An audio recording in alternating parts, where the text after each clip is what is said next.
Hello, and Happy New Year. Welcome to the Southern Bible Thumper channel.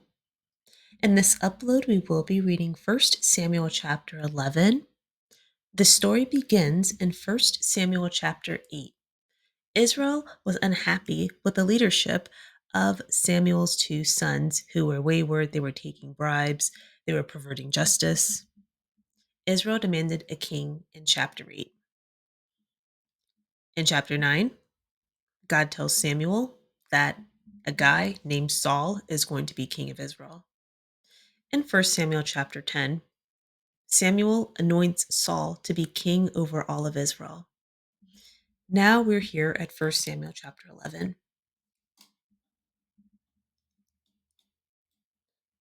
I have to address this a little bit. Okay. Then Nahash the Ammonite came up and encamped against Jabesh Gilead. And all the men of Jabesh said unto Nahash, Make a covenant with us, and we will serve thee. And Nahash the Ammonite answered them, On this condition will I make a covenant with you, that I may thrust out all your right eyes, and lay it for a reproach upon all Israel. And the elders of Jabesh said unto him, Give us 7 days' respite, that we may send messengers unto all the coasts of Israel, and then, if there be no man to save us, we will come out to thee. Then came the messengers of Gibeah of Saul, and told the tidings in the ears of the people, and all the people lifted up their voices and wept. And behold, Saul came after the herd out of the field. And Saul said, What aileth the people that they weep? And they told him the tidings of the men of Jabesh. And the Spirit of God came upon Saul when he heard those tidings, and his anger was kindled greatly. And he took a yoke of oxen, and hewed them in pieces, and sent them throughout all the coasts of Israel by the hands of the messengers, saying, Whosoever cometh not forth after Saul and after Samuel, so shall it be done unto his oxen. And the fear of the Lord fell on the people, and they came out with one consent. And when he numbered them in Bezek, the children of Israel were 300,000, and the men of Judah 30,000. And they said unto the messengers that came, Thus shall ye say unto the men of Jabesh Gilead, Tomorrow, by that time the sun be hot, ye shall have help. And the messengers came and shewed it to the men of Jabesh, and they were glad. Therefore the men of Jabesh said, Tomorrow we will come out unto you, and ye shall do with us all that seemeth good unto you. And it was so on the morrow that Saul put the people in 3 companies, and they came into the midst of the host in the morning watch, and slew the Ammonites until the heat of the day. And it came to pass that they which remained were scattered, so that 2 of them were not left together. And the people said unto Samuel, Who is he that said, Shall Saul reign over us? Bring them in, that we may put them to death. And Saul said, There shall not be a man be put to death this day, for today the Lord hath wrought salvation in Israel. Then said Samuel to the people, Come, and let us go to Gilgal, and renew the kingdom there.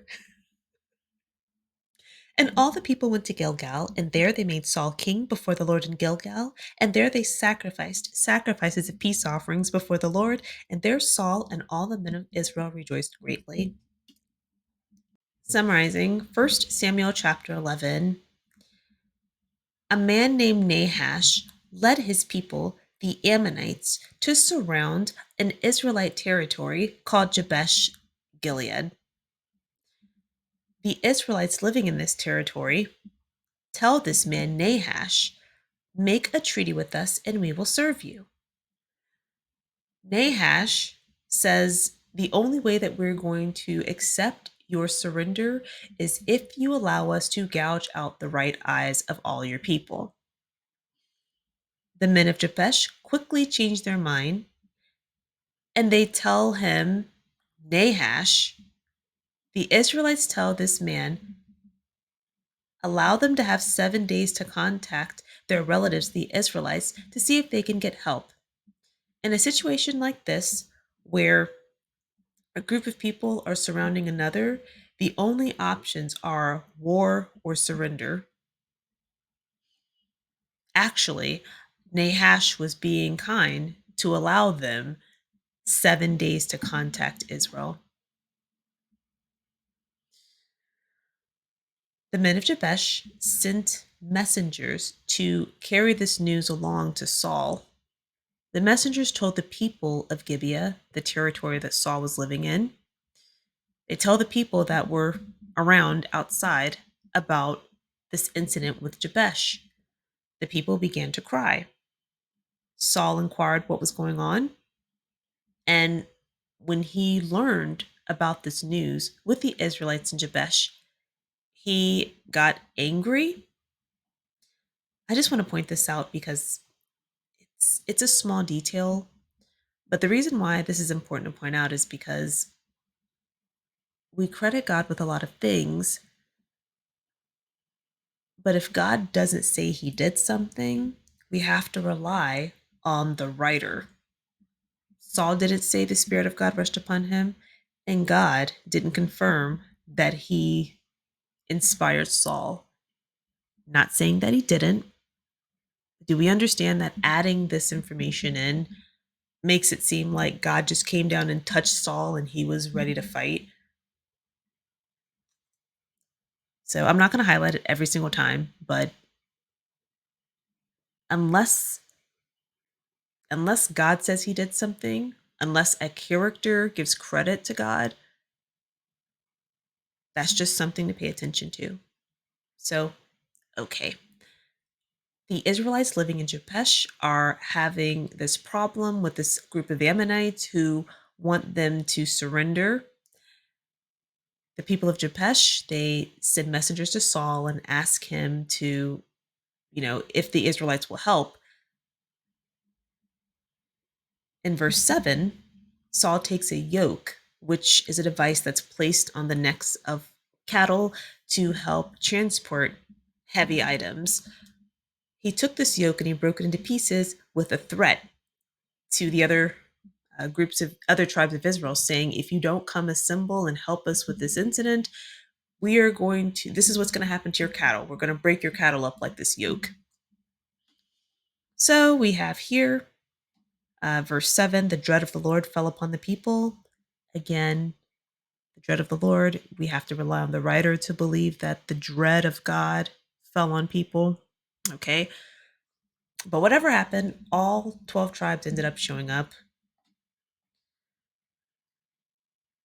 So it says there were 300,000, the men of Judah, 30,000.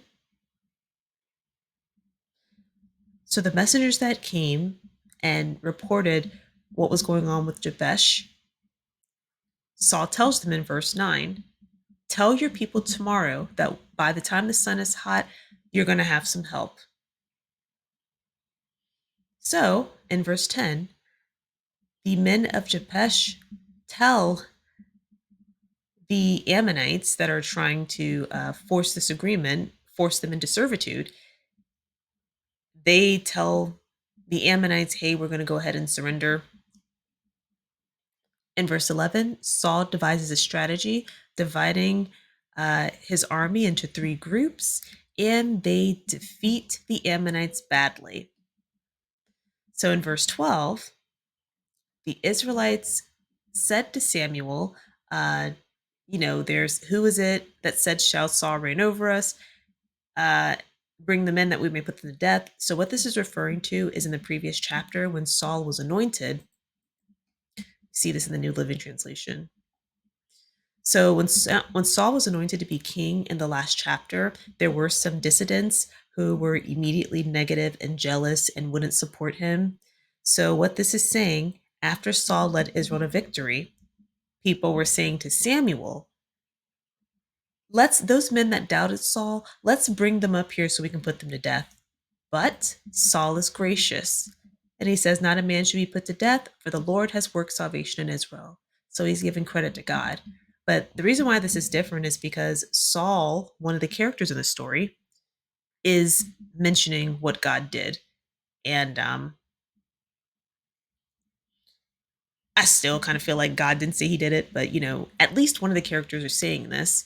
But if a character isn't saying what God did, or God himself isn't saying what he did, we're now having to rely on the writer. And that's somewhat injecting information that we could just use different words to communicate what was going on. So, okay. Saul is gracious. He says, don't kill anybody. And then Samuel says, let's go to Gilgal. And Israel were, made peace offerings. So this is the continuation of what Samuel told Saul he needed him to do in the last chapter. In the last chapter, he gave them these prophecies or these things to come. There's going to be a man with bread. You can take the bread. There's going to be some prophets. You can prophesy with them. But they never went to Gilgal in the last chapter. So now that this war has been, there's a victory, and Israel has now truly accepted Saul as a leader. Now all of them are going to go down to Gilgal and make peace offerings.